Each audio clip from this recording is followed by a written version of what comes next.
Morning मेरे all BPSC aspirant. तो मैंने आपको हमारा रिवीजन सेशन चल रहा है, मैंने आपको होमवर्क दिया था कि आज ना हम मेडिवल हिस्ट्री रिवीजन करेंगे। तो चलिए, जितने भी बीपीएससी एस्पिरेंट है वो मेरे यूट्यूब चैनल से जुड़ जाए @बीपीएससी एस्पिरेंट शिवानी संजय शर्मा। वहाँ पे हम लोग डेली रिवीजन करने जा रहे हैं, ये बिहार स्पेशल और साइंस का। तो आज हम लोग मेडिवल हिस्ट्री रिवीजन करने जा रहे हैं। तो जितने भी सोए हुए बच्चे हैं वो कृपया करके जाग जाएं और रिवीजन करना शुरू कर दें। तो चलिए, आपको पता है कि ये जो मध्यकालीन बिहार का इतिहास है, इनसे हमें 2 क्वेश्चन तो मिलेंगे ही। तो हम पढ़ते हैं तुर्क शासन में बिहार, स्थानीय शासन जो कि कर्नाट वंश के बारे में पढ़ना है, अफगान शासन में बिहार, शेरशाह सूरी के बारे में पढ़ना है, सल्तनत काल में बिहार और मुगल काल में बिहार। तो चलिए, तुर्क शासन में बिहार के बारे में पढ़ते हैं। ये देखिए, ये जो आपका तुर्क शासन दिया हुआ है जो कि बख्तियार खिलजी के द्वारा शुरू किया गया था। बिहार में तुर्क सत्ता की स्थापना आपको देखने को मिलेगा। इसका वास्तविक श्रेय जो है वो बख्तियार खिलजी को जाता है। तो आपसे पूछा जाएगा कि तुर्क सत्ता की स्थापना बिहार में किसने की थी, तो बख्तियार खिलजी ने किया था। ये जो हमारे बख्तियार खिलजी है, कुतुबुद्दीन ऐबक के दास थे। तो आपको पता है कि ये बख्तियार खिलजी कौन थे, तो कुतुबुद्दीन ऐबक के क्या थे, दास थे। नेक्स्ट आपका है कि ये जो बख्तियार खिलजी है, बख्तियार खिलजी के आक्रमण के समय बिहार में छोटे छोटे शासकों का शासन था। छोटे छोटे उस समय शासक थे। उत्तर बिहार में आपको कर्नाट वंश का शासन देखने को मिलेगा। इन्हीं छोटे शासकों में से आपको उत्तर बिहार में कर्नाट वंश का शासन क्या होगा, देखने को मिलेगा। अगर मैं बात करूं कि ये जो बख्तियार खिलजी है, इसकी पहली महत्वपूर्ण सफलता जो है आपको ओदंतपुरी बिहार में देखने को मिलेगा। कहाँ मिलेगा, तो ओदंतपुरी बिहार में देखने को मिलेगा। ये जो ओदंतपुरी बिहार है ये बिहार शरीफ में है। तो कहाँ पे है, बिहार शरीफ में है। तो ये जो हमारे बख्तियार खिलजी है, उन्होंने महत्वपूर्ण सफलता जो है वो ओदंतपुरी में प्राप्त की। और कब की थी, तो 1198 में प्राप्त की थी। चलिए, हम नेक्स्ट क्वेश्चन देखते हैं। देखिए, नेक्स्ट क्वेश्चन है कि ये जो बख्तियार खिलजी हैं, इन्होंने ओदंतपुरी के साथ साथ नालंदा और विक्रमशिला विश्वविद्यालय को भी नष्ट कर दिया। तो हमारे बख्तियार खिलजी ने क्या किया, ओदंतपुरी और नालंदा विश्वविद्यालय दोनों को ओदंतपुरी में हमारे बख्तियार खिलजी जो है वह ओदंतपुरी के साथ उन्होंने नालंदा और विक्रमशिला विश्वविद्यालय को क्या कर दिया, नष्ट कर दिया। ये हमारा बीपीएससी पीवाईक्यू है, हमसे पूछा गया था किसने विक्रमशिला विश्वविद्यालय को नष्ट कर दिया था या फिर किसने नालंदा विश्वविद्यालय को नष्ट किया था। ये 17 बीपीएससी में पूछा गया था। तो ये बख्तियार खिलजी ने किया था। आग लगा दी थी। 1203 ईस्वी में क्या हुआ, ये जो नादिया है ये आपका बंगाल में पड़ता है। नादिया बंगाल में पड़ता है। उसमें चढ़ाई की ओर से सेन वंश की राजधानी थी। तो उस समय हुआ क्या था कि ये जो सेन वंश का शासक है वो लक्ष्मण सेन था। सेन वंश का शासक कौन था, लक्ष्मण सेन था। लक्ष्मण सेन ने बिना लड़े ही डरकर वो भाग गया। बख्तियार खिलजी ने इस क्षेत्र पर अधिकार कर लखनौती को अपनी राजधानी बनाया। तो बख्तियार खिलजी ने जब वहाँ का शासन ही डर के भाग गया, तो बख्तियार खिलजी ने नादिया पर अधिकार कर लिया। और नादिया पे अधिकार करने के बाद उसने उसकी राजधानी लखनौती बना दी। ये नादिया कहाँ पे है, तो ये बंगाल में है। अब बख्तियार खिलजी की हत्या उसके एक अधिकारी अली मर्दान ने की थी। तो आपसे पूछा जाएगा कि ये जो बख्तियार खिलजी है इनकी हत्या किसने की थी, तो इनकी हत्या जो है वो अली मर्दान ने की थी। उनके शव को बिहार शरीफ में इमादपुर में दफनाया गया था। इनका जो शव था उसको इमादपुर में दफनाया गया था। आपको पता है कि जब हम एक टीचर होते हैं, ऐसे मैं खुद एक टीचर हूँ, तो जब हमें कोई चीज़ पढ़ाना होता है ना तो उसको हम डिटेल में पढ़ते हैं। क्या, क्योंकि पता है कि मतलब स्टूडेंट कितना भी गलती कर ले चलेगा, लेकिन टीचर गलती नहीं करना चाहिए पढ़ाई के टाइम पे। तो अगर मैं आपको पढ़ा रही हूँ, हम साथ में रिवीजन कर रहे हैं, तो इससे मेरा कंसेप्ट बहुत ही ज़्यादा अच्छे से क्लियर होता है और शायद आपका भी हो जाता होगा। तो चलिए शुरू करते हैं। ये देखिए, स्थानीय वंश दिया हुआ है, कर्नाट वंश को बोला जाता है। मिथिला के ये जो कर्नाट वंश है ना, उन्होंने पाल वंश के पतन के दौर में आपको तिरहुल जो कि मिथिला क्षेत्र में पड़ता है, कर्नाट वंश का उदय हुआ। ये बीपीएससी पीवाईक्यू 71st बीपीएससी में पूछा गया था कि कर्नाट वंश का उदय जो कहाँ पे हुआ था, तो मिथिला क्षेत्र में हुआ था, तिरहुल मिथिला क्षेत्र में। ये जो कर्नाट वंश है इसके जो संस्थापक है आपको नान्य देव देखने को मिलेंगे। कर्नाट वंश की जो राजधानी थी वो सिमरावगढ़ थी। इसको अभी वर्तमान में नेपाल में आपको देखने को मिलेगा, ये सिमरावगढ़। बख्तियार खिलजी के बिहार अभियान के समय ये जो कर्नाटक शासक है जिसका नाम है नरसिंह देव ने क्या किया था, उसे नजराना भेंट कर देकर सहयोग किया था। क्योंकि जितने भी कर्नाट वंश का सेन वंश से संघर्ष चलता था, आपको पता है कि बख्तियार खिलजी ने क्या किया था, एक बिहार अभियान के समय जितने भी कर्नाटक के शासक हैं जो कि नरसिंह देव थे, उसे नजराना भेंट करके दे दिए था। उसके सहयोग पे क्या करते थे, वो कर्नाटक वंश का सेन वंश से संघर्ष इसलिए हमेशा चलते रहता था। अगर मैं आपको बताऊं कि कर्नाटक वंश पर तुर्क सेनापति कौन है, तो तुगलक। ये जो कर्नाटक वंश पे तुर्क सेनापति तुगलन के अभियान की चर्चा जो है वह तिब्बती धर्मा स्वामिनी ने की थी। तो आपसे पूछा जाएगा कि किसकी चर्चा जो है तुगलन ने किया था, तो ये धर्मा स्वामिनी ने किया था। धर्मा स्वामिनी ने किसकी चर्चा की थी, तुगलन ने की थी कर्नाटक वंश में। अब देखो समानता होता क्या है कि ये जो दिल्ली के सुल्तान हैं उनके साथ कर्नाटक वंश का संबंध जो है वह नजराना एवं भेंट का था। किसका था, तो नजराना और भेंट का था। परंतु ये जो हमारे गियासुद्दीन है ना, गियासुद्दीन तुगलक, उन्होंने क्या किया, गियासुद्दीन तुगलक ने अपने बंगाल अभियान के क्रम में कर्नाटक क्षेत्र पर विजय प्राप्त कर ली थी। तो बंगाल अभियान के क्षेत्र में कर्नाटक क्षेत्र पर विजय किसने प्राप्त कर ली थी, तो गियासुद्दीन तुगलक ने प्राप्त कर ली थी। ये बीपीएससी पीवाईक्यू में पूछा जा चुका है। तो देखिए, ये जो गयासुद्दीन के अभियान के समय कर्नाटक वंश का शासक कौन था, तो उस समय शासक जो है वह हरि सिंह देव था। कौन था, तो हरि सिंह देव जो है वह कर्नाटक वंश का शासक था। आपसे पूछा जाएगा कि ये जो गयासुद्दीन के टाइम पे कर्नाटक वंश का शासक कौन था, तो हरि सिंह देव था।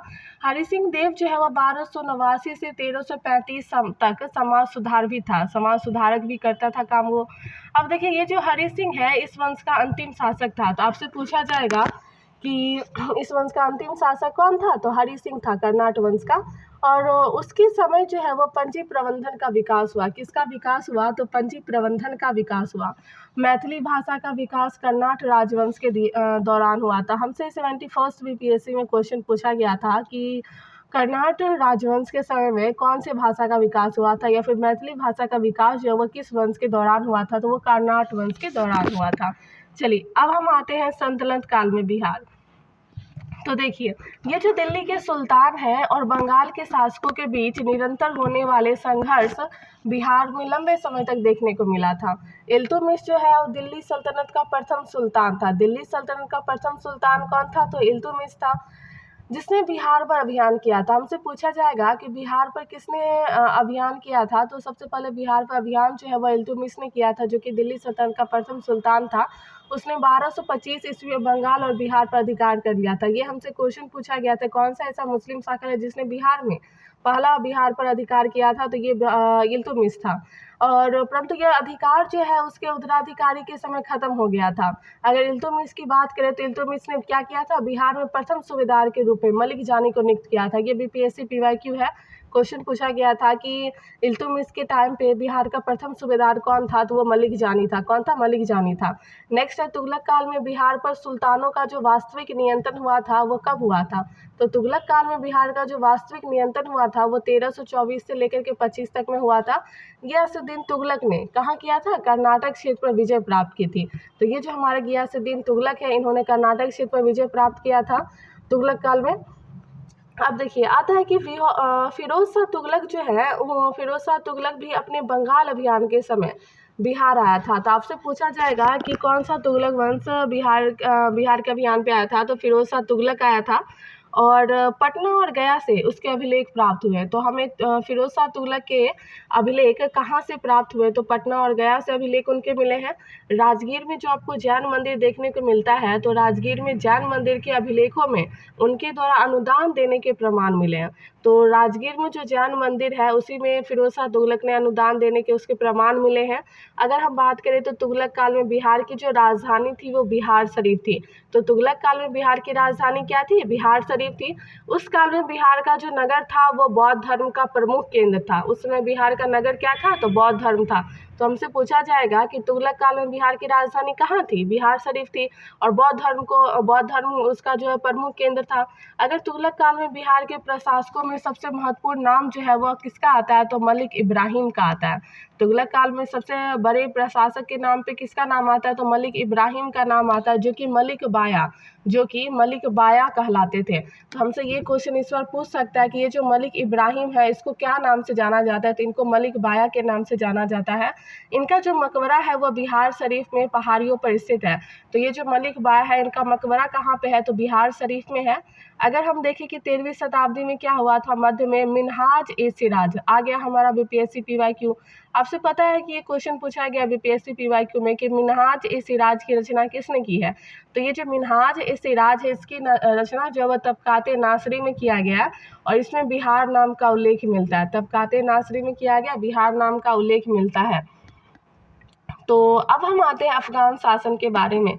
ये हमारा बिहार स्पेशल का रिवीजन चल रहा है जिससे हमें 15 क्वेश्चन जो है वो सॉल्व करना है। तो जितने भी बीपीएससी एस्पिरेंट हैं वो इस चैनल से जुड़ जाए और हम साथ में रिवीजन करेंगे। अब की बार बीपीएससी पार। और सबके मन में ना यही हमेशा डाउट होते रहता है कि हम एग्ज़ाम पास करेंगे नहीं करेंगे। फॉरगेट दैट, हम एग्ज़ाम पास करेंगे नहीं करेंगे ये हमारा काम नहीं है। हमारा काम है हमारा 100% देना और हम अपना 100% देंगे। चलिए शुरू करते हैं अफगान शासन में बिहार। देखिए ये दिया हुआ है कि सिकंदर लोदी ने क्या किया था 1495 से 96 में दरिया खान नूहानी। ये जो दरिया खान नूहानी है उसको बिहार में प्रशासन और राज्यपाल नियुक्त किया गया था। तो दरिया खान नूहानी को क्या नियुक्त किया गया था, प्रशासक और राज्यपाल नियुक्त किया गया था। अब हम आते हैं कि इब्राहिम लोदी की मृत्यु के बाद ये जो दरिया खान नूहानी है, दरिया खान नूहानी का जो पुत्र था कौन था, बहार खान नूहानी।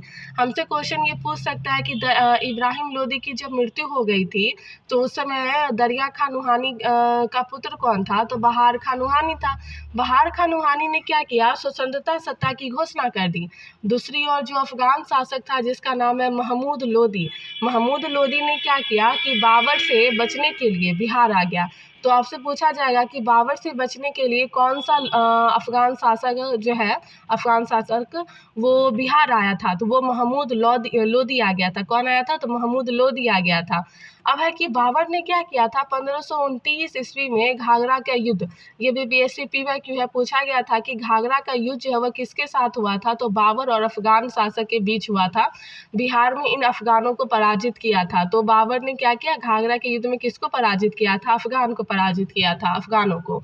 ये जो घाघरा का युद्ध है, घाघरा के युद्ध के बाद क्या हुआ था, बिहार में शेर शाह के नेतृत्व में पुनः अफगानों का उदय हुआ।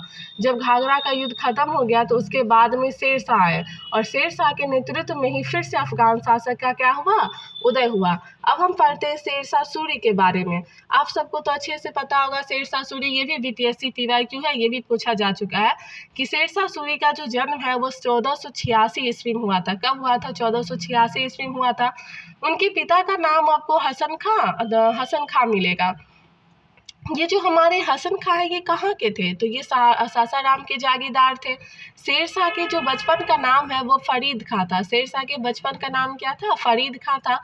ये जो बहार खान नूहानी है, बहार खान नूहानी ने क्या किया था, फरीद खां को शेर खां की उपाधि दी थी। ये बीपीएससी पीवाईक्यू है, पूछा गया था कि शेर खां की उपाधि किसको दी गई थी, तो शेर खां की उपाधि जो है वह बहार खान नूहानी ने फरीद खां को, तो शेर खां की उपाधि जो है वह फरीद खां को दिया गया था। फरीद खां को दिया गया था, किसने दिया था, तो बहार खान नूहानी ने दिया था। बहार खान नूहानी ने शेर खां को फरीद खां को शेर खां की उपाधि दी थी। ये बीपीएससी पीवाईक्यू है। तो अब हम नेक्स्ट पढ़ते कि शेर खां ने क्या किया था चुनार के पतन के बाद। जब चुनार का पतन हो गया था तो ताज खां की जो विधवा लाट मलिक से विवाह कर चुनार क्षेत्र को अपने अधीन कर लिया था। तो चुनार क्षेत्र को अपने अधीन किसने किया था, तो शेर खां ने किया था। उसके बाद में मोहम्मद शाह की विधवा दुदू बेगम आई थी। उसके बाद कौन आई थी, तो ये जो उसके बाद जो है देखिए, उसके बाद जो है यहाँ पे दिया हुआ है कि शेर खां ने क्या किया था 1534 ईस्वी में सूरजगढ़ की लड़ाई में। शेर खां ने 1534 ईस्वी में सूरजगढ़ की लड़ाई में बंगाल के जो शासक है, बंगाल के शासक कौन थे, महमूद शाह के सेनापति इब्राहिम खां को पराजित कर उस पर अधिकार कर लिया था। तो आपसे पूछा जाएगा कि इब्राहिम खां को पराजित किसने किया था, तो बंगाल के जो शासक है महमूद शाह के सेनापति कौन थे, इब्राहिम खां को पराजित कर लिया था और बंगाल पे अधिकार कर लिया था। कौन सी लड़ाई में, तो सूरजगढ़ की लड़ाई में। कौन सी लड़ाई में, सूरजगढ़ की लड़ाई में। अब हम देखते हैं कि ये जो हमारे शेर खां है, शेर खां ने हुमायूं को यह प्रस्ताव दिया था। ये हमारा बीपीएससी पीवाईक्यू है, ये क्वेश्चन हमसे पूछा गया था कि शेर खां ने हुमायूं को यह प्रस्ताव दिया था कि यदि उसे बंगाल पर अधिकार करने दिया गया तो वह बिहार को समर्पित कर देगा और 10 लाख दिनार वार्षिक रुपए देगा। हमसे पूछा गया था कौन 10 लाख दिनार वार्षिक रुपए देगा, तो शेर खां ने कहा था। किससे कहा था, हुमायूं को ये प्रस्ताव दिया था कि अगर बंगाल पर अधिकार करने दिया गया तो वो क्या करेगा, बिहार को समर्पित कर देगा और 10 लाख दिनार जो वो वार्षिक रुपए दे देगा। तो ये शेर खान ने हुमायूं से कहा था। अब ये भी बीपीएससी पीवाईक्यू है। क्वेश्चन पूछा गया कि 1539 ईस्वी में चौसा के युद्ध में हुमायूं को पराजित कर उसने शेरशाह की उपाधि धारण की। तो आपसे पूछा जाएगा कि चौसा का युद्ध किसके बीच हुआ था? तो ये जो चौसा का युद्ध है ये हुआ था शेरशाह और हुमायूं के बीच में। शेरशाह और हुमायूं के बीच में चौसा का युद्ध हुआ था और इसमें पराजित कौन हुआ था? तो हुमायूं पराजित हुआ था। पराजित होने के बाद शेरशाह की कौन सी उपाधि दी गई थी? तो शेरशाह की उपाधि दी गई थी। पहले शेरशाह था, अब शेरशाह बुलाया गया। तो पूछा जाएगा शेरशाह को कौन सी उपाधि दी गई थी? शेरशाह की उपाधि दी गई थी। कौन से युद्ध के बाद? तो ये चौसा का युद्ध के बाद। आपसे चौसा का युद्ध का डेट पूछ सकता है, कब हुआ था? 1539 में। हम इसे याद करते हैं, 40 में एकम, 1539 में चौसा का युद्ध। अब हम आते हैं 1540 में क्या हुआ था? कन्नौज। ये कन्नौज कहाँ पड़ता है? बिलग्राम में पड़ता है। तो कन्नौज बिलग्राम के युद्ध में हुमायूं को पराजित कर उसने दिल्ली में सूर्यवंश की स्थापना की। आपसे पूछा जाएगा कि हुमायूं को पराजित तो किया था किसने? शेरशाह ने। और शेरशाह को हुमायूं को पराजित कर उसके बाद कौन से वंश की स्थापना की गई थी? सूर्यवंश की स्थापना की गई थी। तो कहाँ की गई थी? दिल्ली में की गई थी सूर्यवंश की स्थापना। अब हम आते हैं कि ये जो 1541 में क्या हुआ था, शेरशाह ने क्या किया था? पटना का दुर्ग बनवाया था। तो शेरशाह ने पटना का दुर्ग बनवाया था और इस नगर को बिहार की राजधानी बनाया। तो आपसे पूछा जाएगा बिहार की राजधानी किसको बनाया था? पटना को बिहार की राजधानी बनाया था। पटना का दुर्ग किसने बनाया था? शेरशाह ने बनाया था और इसको हम शेरशाह भी बोलते हैं। इसका जो वर्णन है वह अब्दुल्ला के तारीख-ए-दाऊदी, ये अभी तक बीपीएससी में नहीं पूछा गया। तो मे बी पॉसिबल इस बार ये पूछ सकता है कि शेरशाह ने क्या किया था, कहाँ अपनी राजधानी स्थानांतरित की थी? तो वो पटना में किया था, पटना में, और एक दुर्ग का भी निर्माण किया था। और इसका मतलब वर्णन हमें कहाँ पे देखने को मिलता है? तो इसका वर्णन मुझे देखने को मिलेगा अब्दुल्ला-ए-तारीख-ए-दाऊदी। तो हमसे पूछा जाएगा कि शेरशाह ने पटना में जो दुर्ग बनवाया था और बिहार की राजधानी पटना को बनाया था, तो इसका वर्णन हमें कहाँ मिलता है?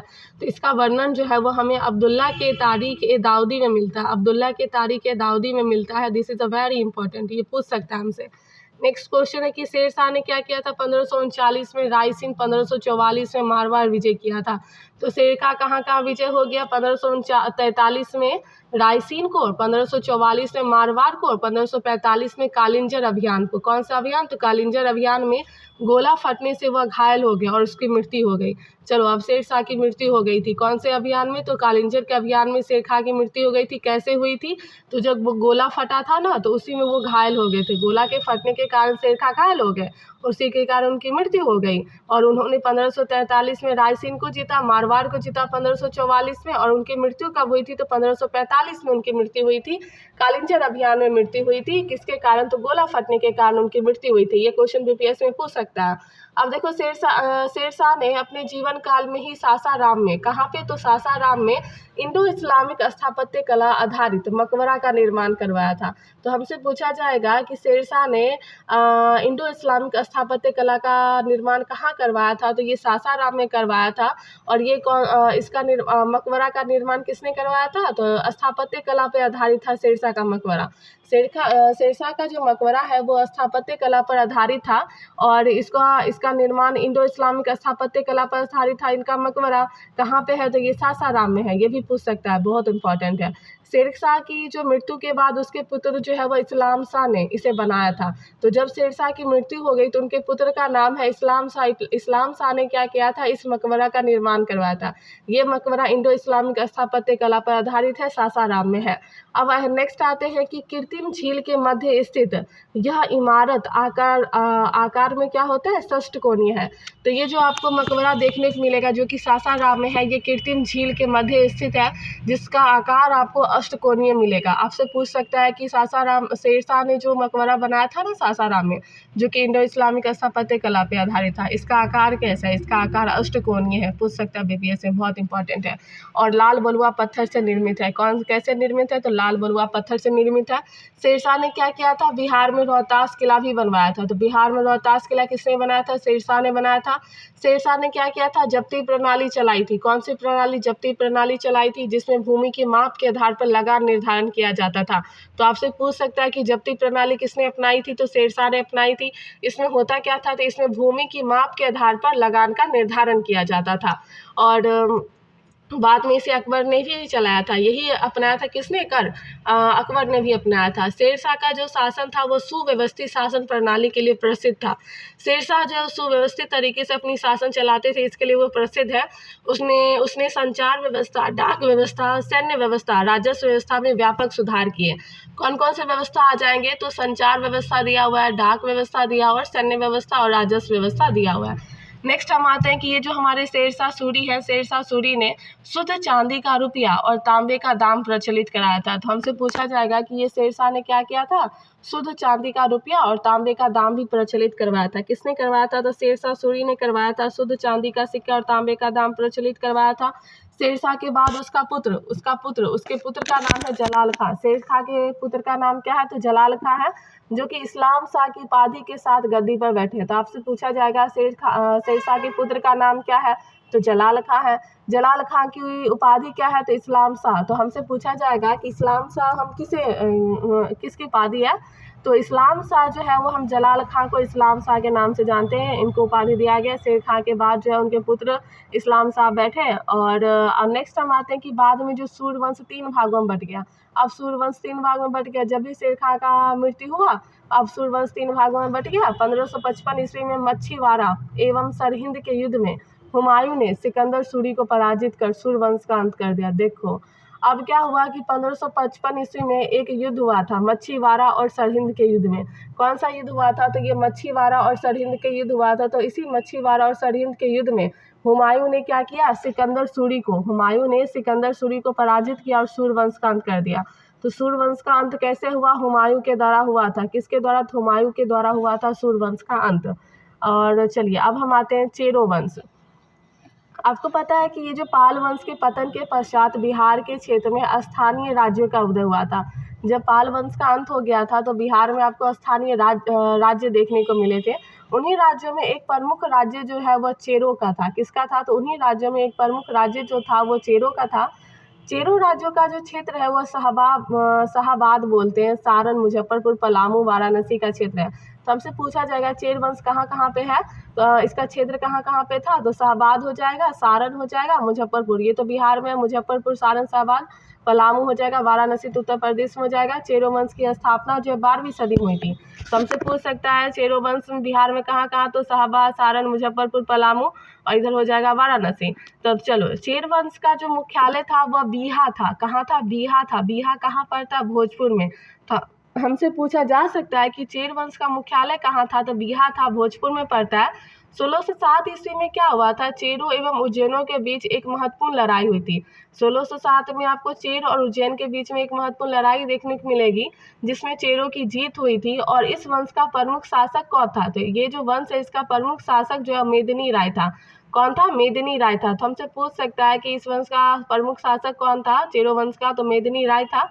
मुगलों के प्रभाव से इस वंश का धीरे धीरे पतन हो गया। वाह, देखो मुगल का प्रभाव इतना था कि चेरो वंश का अपने आप पतन हो गया। अब हम आते हैं मुगल काल में Bihar. This is a very important topic. इससे क्वेश्चन पूछता है और इस बार भी पूछने की संभावना है। तो चलिए, हमने एक दिन में एंशिएंट हिस्ट्री कंप्लीट किया था, एक दिन में आज हम मेडिवल हिस्ट्री कंप्लीट करने जा रहे हैं। जब हमारा मेडिवल हिस्ट्री कंप्लीट हो जाएगा तो हम मॉडर्न हिस्ट्री आज से शुरू करने जा रहे हैं। तो आप देख लेना कि आज मतलब एक दिन में आप कितना मॉडर्न हिस्ट्री कंप्लीट कर पाते हो। तो आज हमारा 3 तारीख है। 3 तारीख को अगर हम मॉडर्न हिस्ट्री जो है वह कंप्लीट कर लेते हैं, 3 तारीख को अगर हम मॉडर्न हिस्ट्री देखते हैं कितना कंप्लीट कर लेते हैं, उतना उसका नेक्स्ट डे होके रिवीजन कर लेंगे। हम कोशिश करेंगे कि हम 2 से 3 दिन में मॉडर्न हिस्ट्री कंप्लीट कर लें। तो चलिए देखिए, मुगल काल में बिहार के बारे में पढ़ना है। तो शेरशाह की मृत्यु के बाद कुछ वर्षों तक सूर्यवंश की सत्ता बनी रही। जब शेरशाह की मृत्यु हो गई ना तो कुछ वर्ष तक सूर्यवंश की मतलब सत्ता बनी रही। लेकिन 55 से 56 ईस्वी में आपको मुगल राज्य की स्थापना हो गई थी। तो ये जो मुगल राज्य है इनकी स्थापना कब हुई थी? 1555 से 56 हुआ था। दिल्ली में मुगल राज्य की पुनः स्थापना के समय बिहार में ताज खां का रानी, ताज खां कौन है? तो ताज खां करा रानी के नेतृत्व में एक अफगान राज्य का गठन हुआ था। आपसे पूछा जाएगा बिहार में कौन से अफगान राज्य का गठन हुआ था? तो ताज खां करानी के नेतृत्व में, ताज खां करानी के नेतृत्व में इसमें अफगान राज्य का गठन मिलेगा। अगर हम आते हैं कि अकबर के समय में बिहार में, तो हम बिहार में कुछ पढ़ने जा रहे हैं कि अकबर ने कौन कौन से कार्य किए थे बिहार में।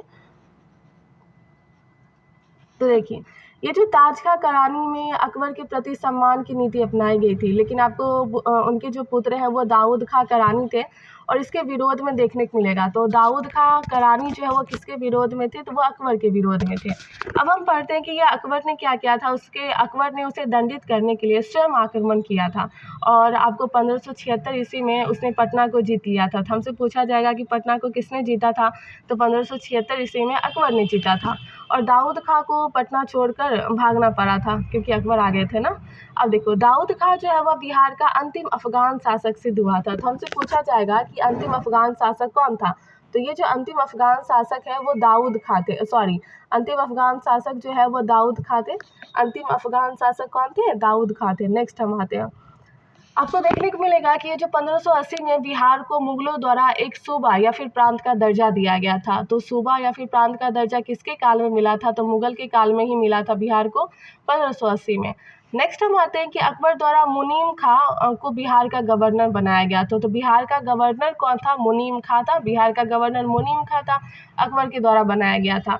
नेक्स्ट, अकबर के समय राजा मानसिंह को बिहार का प्रांतपति बनाया गया था। तो ये जो हमारे राजा मानसिंह है इनको बिहार का प्रांतपति बनाया गया था किसके काल में, तो अकबर के काल में। हम आते हैं कि ये जो हमारे मानसिंह है, मानसिंह के समय मुगल साम्राज्य जो है बिहार में काफ़ी मजबूत हो गया था। मानसिंह के समय में रोहतास को बिहार की राजधानी बनाया गया। तो हमसे पूछ सकता है कि बिहार की राजधानी जो है वो किसके काल में बनी थी, तो मानसिंह ने क्या किया था, रोहतास को बिहार की राजधानी बनाया था।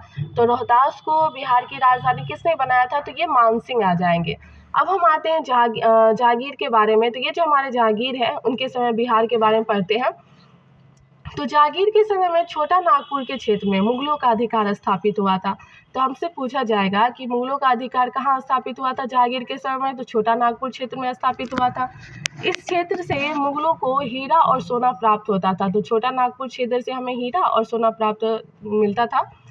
हम जहांगीर की बात करें तो जहांगीर ने क्या किया था, 1621 ईस्वी में आपको राजकुमार परवेज को बिहार का प्रांतपति बनाया गया था। तो बिहार का प्रांतपति किसे बनाया गया था, राजकुमार परवेज को बनाया गया था, जहांगीर ने बनाया था। इसके बाद यह पद जो है वो केवल राजकुमारों को ही दिया गया था। तो प्रांतपति का पद जो है वह उसके बाद सिर्फ राजकुमार मतलब किसको दिया जाता था, सिर्फ राजकुमार को ही दिया जाता था। अब हम औरंगजेब के बारे में आते हैं। तो ये जो हमारे औरंगजेब हैं इनका बिहार में क्या योगदान था, देखिए पढ़ते हैं। तो औरंगजेब ने क्या किया था, औरंगजेब ने अपने प्रिय पुत्र, औरंगजेब के जो प्रिय पुत्र थे उनका नाम है राजकुमार अजीम। क्या नाम है, तो औरंगजेब के जो पुत्र थे उनका नाम है राजकुमार अजीम। राजकुमार अजीम ने क्या किया था, 1702 ईस्वी में बिहार का प्रांतपति या फिर सूबेदार नियुक्त किया गया था। तो हमसे पूछा जाएगा कि औरंगजेब के बाद मतलब बिहार का प्रांतपति कौन बना था, तो ये राजकुमार अजीम बने थे। और अजीम ने क्या किया था, पटना का नाम अजीमाबाद रखा गया था। यही बीपीएससी पीवाईक्यू में पूछा गया था कि किसने पटना का नाम अजीमाबाद रखा था, तो ये अजीम ने रखा था। अजीम है कौन, तो औरंगजेब का पुत्र है, तो अजीमाबाद रखा गया था। उत्तर मुगल काल में क्या हुआ था, उत्तर मुगल काल के शासन में फर्रुखसियर ने 1713 ईस्वी में पटना में अपना औपचारिक राज्याभिषेक करवाया था। तो हमसे पूछा गया था बीपीएससी पीवाईक्यू में कि उत्तर काल में ये जो हमारे शासक है ना फर्रुखसियर, उन्होंने 1713 ईस्वी में पटना में अपना औपचारिक राज्याभिषेक किया था। अगर हम बात करें कि वह पहला मुगल सम्राट था जिसका राज्याभिषेक बिहार में हुआ था, तो ये हमारा इस बार का क्वेश्चन बन सकता है कि कौन सा ऐसा पहला मुगल सम्राट था जिनका राज्याभिषेक जो वह बिहार में हुआ था, तो वो हमारे फर्रुखसियर हैं। कौन है, फर्रुखसियर हैं। शाह आलम द्वितीय का भी विधिवत राज्याभिषेक 1761 ईस्वी में पटना में हुआ था। तो पहले तो हमारे फर्रुखसियर आ जाते हैं जिनका राज्याभिषेक बिहार में हुआ था, उसके बाद हमारे शाह आलम द्वितीय हो जाते हैं। नेक्स्ट आते हैं कि औरंगजेब की मृत्यु के बाद, औरंगजेब की जो मृत्यु हुई थी 1707 में, उसके बाद कमजोर होती हुई मुगल सत्ता में बिहार बंगाल का भाग बन गया। तो आपको पता है कि जब औरंगजेब की मृत्यु हो गई थी तो उस समय मतलब सत्ता जो है बहुत ही ज़्यादा कमज़ोर हो गई थी और उसी समय बिहार जो बंगाल का भाग बन गया था। अब हम आते हैं मुर्शिद कुली खां के बारे में। तो ये जो हमारे मुर्शिद कुली खां है वह 1717 से लेकर के आपको इनका काल 1727 तक मिलेगा। मुर्शिद कुली खां ने क्या किया था, बंगाल और उड़ीसा का ये सूबेदार रहे थे। तो बंगाल उड़ीसा के सूबेदार कौन रहे थे, तो मुर्शिद कुली खां रहे थे। उसके बाद सिराजुद्दीन जो है वो बंगाल का नवाब बना। तो जब मुर्शिद कुली खां की मृत्यु हो गई तो उनके बाद सिराजुद्दीन जो है वो बंगाल के नवाब बने। सिराजुद्दीन ने क्या किया, 1733 ईस्वी में बिहार को बंगाल में मिला लिया। ये हमारा बीपीएससी पीवाईक्यू है, हमसे पूछा गया था कि बिहार को बंगाल में किसने मिलाया था, तो सिराजुद्दीन ने मिलाया था। कब मिलाया था, 1733 में मिलाया था। उसने 1733 ईस्वी में अली वर्दी खां को बिहार का उप सूबेदार नियुक्त किया गया था। ये भी हमारा बीपीएससी पीवाईक्यू हमसे पूछा गया था कि बिहार का उप सूबेदार किसे बनाया गया था, तो ये अली वर्दी खां को बनाया गया था। किसे बनाया गया था, अली वर्दी खां को। तो मुगल काल में बिहार का उप सूबेदार कौन था, तो अली वर्दी खां था। 1733 में बनाया गया था। 1739 में आपको सरफराज खां देखने को मिलेंगे। ये जो सरफराज खां है, अब बंगाल के नवाब कौन बनेंगे, सरफराज खां बनेंगे। अब हम आते हैं अली वर्दी खां के बारे में। तो अली वर्दी खां ने गिरिया के युद्ध में सरफराज खां को पराजित किया था। ये हमारा बीपीएससी पीवाईक्यू है। ये भी क्वेश्चन पूछा गया है कि गिरिया का जो युद्ध था वो किसके बीच में हुआ था। तो ये जो गिरिया का युद्ध है ये आपका अली वर्दी खां और सरफराज खां के बीच में हुआ था। और इसमें पराजित कौन हुआ था, तो सरफराज खां पराजित हुआ था। बंगाल का नवाब बन गया था कौन, तो अली वर्दी खां। उसने मुगल सम्राट को 2 करोड़ रुपए देकर अपने पद को अस्थायी बना दिया था। तो अपने पद को अस्थायी किसने बनाया था, अली वर्दी खां ने बनाया था। कितना करोड़ रुपए दिया था, ये भी पीवाईक्यू में पूछा गया है कि 2 करोड़ रुपए दिए थे। कितने करोड़, तो 2 करोड़ रुपए दिए गए थे। 1756 ईस्वी में आपको अली वर्दी खां की मृत्यु हो गई और उसके बाद बिहार, बंगाल, उड़ीसा क्षेत्र पर उसका प्रत्यक्ष नियंत्रण हो गया। अब देखो, जब अली वर्दी खां की मृत्यु हो गई तो बिहार, बंगाल, उड़ीसा क्षेत्र पर क्या हुआ, उसका नियंत्रण हो गया। अब हम आते हैं सिख धर्म के बारे में। तो सिख धर्म जो है बिहार में कैसे पनपा, तो अब हम सिख धर्म के बारे में पढ़ते हैं। हम सबको पता है कि सिख धर्म के जो संस्थापक हैं वो गुरु नानक देव हैं। कौन है, तो गुरु नानक देव है। सिख धर्म में कुल आपको 10 गुरु देखने को मिलेंगे। इन 10 गुरुओं में से गुरु नानक जो है वह गुरु तेग बहादुर और गुरु गोविंद सिंह का संबंध बिहार से है। ये हमारा बीपीएससी पीवाईक्यू में पूछा गया है कि कौन से मतलब सिखों का संबंध जो है वह बिहार से है। तो 3 सिख ऐसे हो जाते हैं जिनका संबंध जो है वह बिहार से था। एक है गुरु नानक, गुरु तेग बहादुर और गुरु गोविंद सिंह। तो गुरु नानक, गुरु तेग बहादुर और गुरु गोविंद सिंह ये सारे बिहार से संबंधित हैं। अगर हम बात करें, गुरु नानक ने बिहार में गया, राजगीर, पटना, मुंगेर, भागलपुर आदि की यात्रा की थी। तो हमारे जो गुरु नानक है वो कहाँ कहाँ यात्रा किए थे बिहार में, तो गया हो जाता है, राजगीर, पटना, मुंगेर और भागलपुर हो जाते हैं। वे बिहार का भ्रमण करने वाले प्रथम सिख गुरु थे। हमसे बीपीएससी पीवाईक्यू में पूछा गया था कि कौन सा सिख गुरु है जो बिहार का भ्रमण किया था फर्स्ट टाइम। तो हमारे जो गुरु नानक है वो फर्स्ट सिख गुरु है जो कि बिहार का भ्रमण किए थे। कहाँ कहाँ किए थे, तो गया, राजगीर, पटना, मुंगेर और भागलपुर में किए थे। गया, राजगीर, पटना, मुंगेर और भागलपुर में किए थे। नेक्स्ट हम आते हैं, सिख धर्म के जो 9वें गुरु थे श्री तेग बहादुर भी सासाराम गया होते हुए पटना आए थे। तो हमसे पूछा जाएगा ये जो तेग बहादुर है ये भी कहाँ कहाँ गए थे, तो तेग बहादुर जो सासाराम गए, पटना गए, गया गए। यहाँ वे अपनी पत्नी गुजरी देवी को छोड़ गए। तो श्री तेग बहादुर जो है वो पटना में ही अपनी पत्नी गुजरी देवी को छोड़ गए थे जो माँ बनने वाली थी। यही पटना में गुरु गोविंद सिंह का जन्म हुआ। तो आपसे पूछा जाएगा कि गुरु गोविंद सिंह का जन्म जो है वो किस क्रम में हुआ था, तो जब तेग बहादुर आए थे बिहार घूमने के लिए, कहाँ कहाँ घूमे, सासाराम घूमे, गया घूमे, पटना गए। तो पटना में उन्होंने क्या किया, अपनी पत्नी गुजरी देवी को छोड़ दिया और वहीं पे वो प्रेग्नेंट थी, वहीं पे गुरु गोविंद सिंह जी का जन्म हुआ। तो गुरु गोविंद सिंह का जन्म कहाँ पे हुआ था, ये आपको पटना में ही देखने को मिलेगा, पटना में हुआ था। तो आपसे पूछा जाएगा कौन से ऐसे सिख गुरु थे जिनका जन्म जो है